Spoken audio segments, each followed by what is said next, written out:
G'day, it's Oscar. Just got off a call with a dramatic listening villain, and one of the things they were struggling with in their context was how to separate themselves from helping to listen to make progress for them, the speaker, and the situation they found themselves in.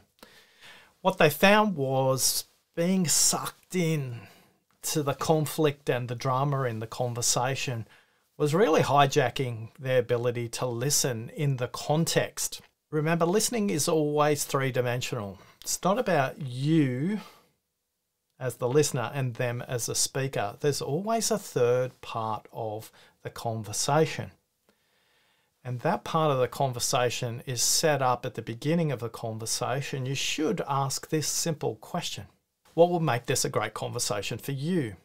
Now, hopefully, once they've answered that, they'll ask you exactly the same thing. If they don't, please speak your truth and say to them, what would make this a great conversation for me is this. The work we were doing on this call was to help them separate themselves and their story from what will be helpful for the other person. In this example, the listener was getting dragged right in, really early too, into conflict, situational elements in the content that really wasn't helpful. The issue they were discussing, they thought was about a significant change.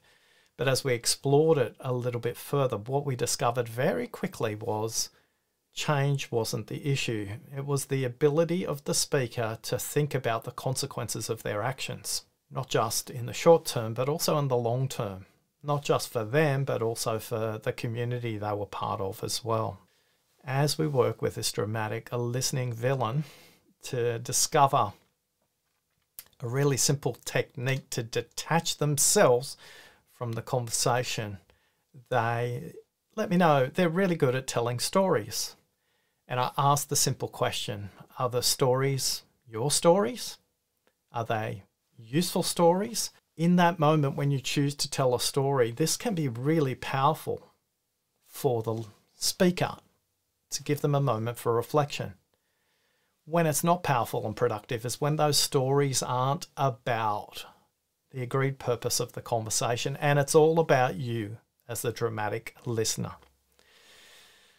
Now, if you want to learn more about your listening villain and you'd like to understand how to make some progress on the 4 most common barriers to listening, visit listeningquiz.com.